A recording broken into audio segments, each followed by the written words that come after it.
Assalamualaikum warahmatullahi wabarakatuh. Alhamdulillahilladzi bi ni'mati tatimmu sholihat. Wassalatu wassalamu ala Rasulillah wa ala alihi wa ashabihi wa man tabi'ahum bi ihsan ila yaumil amma ba'du. Yang kami hormati Bapak Kepala Badan BKPSDM Kabupaten Lombok Timur, yang kami hormati Bapak Kepala Bagian Tata Pemerintahan, Bapak Kepala UPTD Kecamatan Keruak atau yang wakili, Bapak Ibu Pengawas, Forum Koordinasi Pimpinan Kecamatan Keruak, Bapak Ibu Guru, Bapak Ibu Wali Murid, anak-anak sekalian yang dirahmati Allah. Alhamdulillah, pagi menjelang siang ini kita diberikan rahmat oleh Allah Subhanahu wa taala berupa hujan yang cukup lebat. Ini menandakan cintanya Allah Subhanahu wa taala kepada kita, karena air itu adalah sumber kehidupan dan kita tahu Keruak ini sangat butuh dengan air. Alhamdulillah, salawat dan salam tidak lupa kita aturkan kepada suri teladan kita, qudwah kita, Nabi besar Muhammad sallallahu alaihi wasallam, kepada seluruh keluarganya, para sahabatnya, serta orang-orang yang mengikuti dengan kebaikan hingga akhir zaman. Mohon izin Pak Kaban yang terlambat tadi. Jadi hari ini ada beberapa kegiatan yang harus kita lalui Bapak Ibu. Yang pertama, yang ada kegiatan di menjadi keynote speaker di SDIT Nurul Fikri di Selong. Kemudian ke sini, lalu sore ada pertemuan komunitas OSIS Lombok Timur mewakili Pak Sekda. Karena itulah mohon maaf yang agak terlambat. Tadi yang sudah mendengar apa yang disampaikan oleh Pak pembicara pertama terkait dengan keagungan Al-Quran. Bapak Ibu yang dirahmati Allah, Allah Subhanahu wa taala berfirman dalam Al-Quran, "Wa nunazzilu minal Qur'ani ma huwa shifaa wa rahmatul lil mu'minin." Ini asas perbaikan Bapak Ibu. Aqimus shalah, inna salata tanha 'anil fahsya'i wal munkar.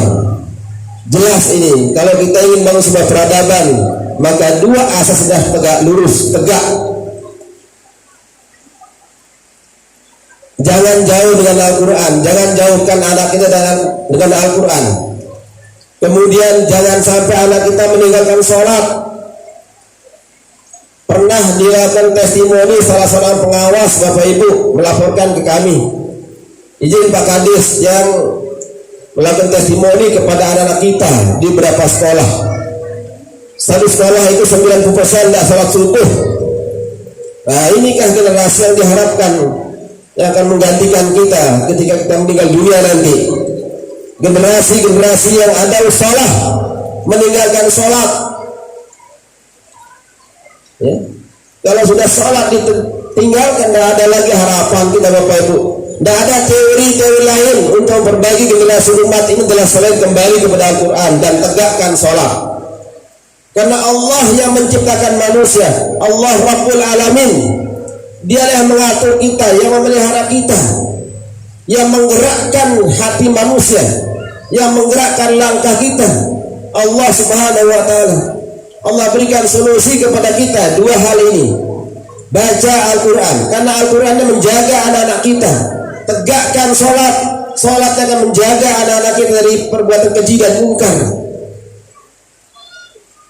Terima kasih tadi pembicara sudah menyampaikan keagungan Al-Quran. Saya lebih menukil lagi. Karena maka kita bersyukur ya. Salah satu intuisi Bupati Lombok Timur Haji Muhammad Sukiman Ajmi ketika beliau dilantik pertama kali beliau mengatakan adalah instruksi pagi mengaji. Luar biasa.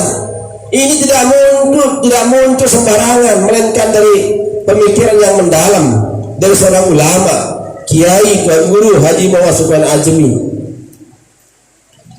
Itu yang pertama kali ditandatangani Bapak Ibu. Baca Al-Quran, pagi mengaji. Yang kedua, tinggalkan seluruh aktivitas jikalau sudah azan dikumandangkan. Luar biasa. Nah inilah terus kita dorong Bapak Ibu di seluruh satuan pendidikan agar dua asas ini dilaksanakan dengan penuh kesungguhan.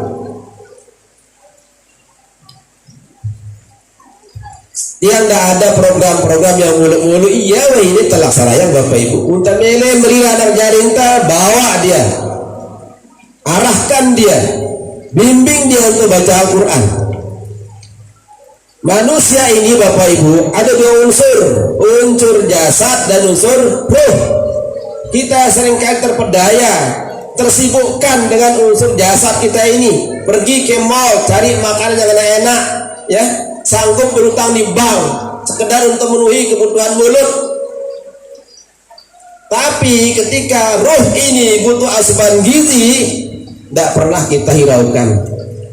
Itu sebabnya kalau kita melihat situasi kondisi anak-anak kita, bahkan kita ini yang tua-tua ini, seringkali kita pikiran kita tidak jelas, kemana-mana, tidak pernah puas, binal. Kenapa? Karena tidak pernah diberikan asupan gizi. Dan asupan gizi untuk ruh kita yang terbaik adalah Al-Quran. Allah bilang begitu, wa nazzilu minal Qur'ani ma huwa shifaa wa rahmatul lil mu'minin. Kami turunkan Al-Quran sebagai sifat. Apa sifat itu Bapak Ibu? Penyembuh, bukan dawa. Bukan dawa, dawa, penyakit dan obatnya. Bedanya kalau obat itu tiang sama Pak Kaban sama kepala, ya, yang biasa minum Paramek, beliau mungkin Bodrek. Itu sifat obat. Satu jenis penyakit tidak bisa disembuhkan dengan jenis obat yang sama. Tapi kalau sifat, seluruh penyakit disembuhkan. Dan penyakit yang paling pertama disembuhkan penyakit yang ada di dada. Sifat ulima fisudur, menyembuhkan apa yang ada di hati. Penyakit riak, penyakit sombong, penyakit takabur, ya, penyakit aku, ya. Itu penyakit-penyakit yang disembuhkan di dada kita. Nah, ketika Al-Quran sudah tegak, maka dia akan mewarnai kehidupan anak-anak kita agar tumbuh generasi yang beriman dan bertakwa kepada Tuhan yang Maha Esa, berakhlak mulia, berilmu, sehat, cakap, kreatif, mandiri, bertanggung jawab dan demokratis. Ini tujuan pendidikan kita Bapak Ibu. Ini yang diamanahkan oleh Undang-Undang Nomor 20 Tahun 2003.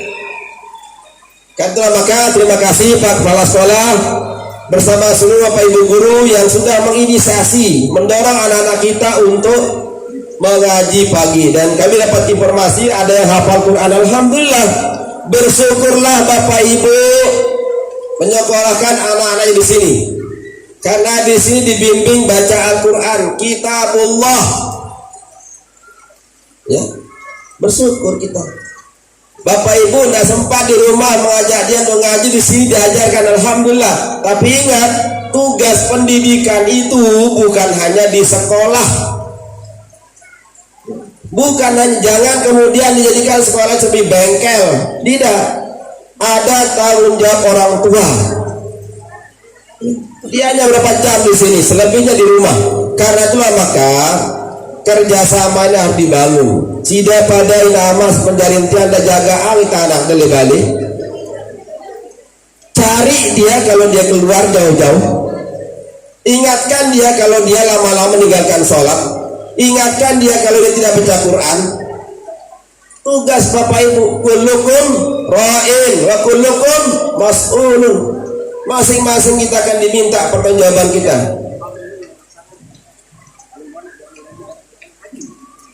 Kalau bersinergi keluarga, lingkungan, sekolah, maka insya Allah pendidikan kita akan sukses dan maju. Tapi kalau hanya Bapak itu cuek saja di rumah, tidak peduli kepada anak kita, mau kemana, mau sholat, mau ngaji, munda, nah ini yang begini ini yang akan menjadi pendidikan kita tersandera, dia tidak akan sukses. Karena maka Bapak Ibu, harapan kita semua, mari kita harus bergotong royong mengawal pendidikan ini, mulai dari Bapak Ibu selaku orang tua, kemudian lingkungan masyarakat, lalu kemudian sekolah yang kondusif, yang nyaman, yang tenang. Sekali lagi terima kasih Bapak Ibu Guru. Mudah-mudahan seluruh aktivitas kita sebagai amal jariah kita yang insya Allah kita akan dapatkan di akhirat kelak. Saya kira ini yang bisa kami sampaikan. Mohon maaf jika ada tutur kata kami yang kurang berkenan. Yang mohon maaf. Subhanakallahumma wa bihamdika asyhadu an la ilaha illa anta astaghfiruka wa atubu ilaik. Assalamualaikum warahmatullahi wabarakatuh.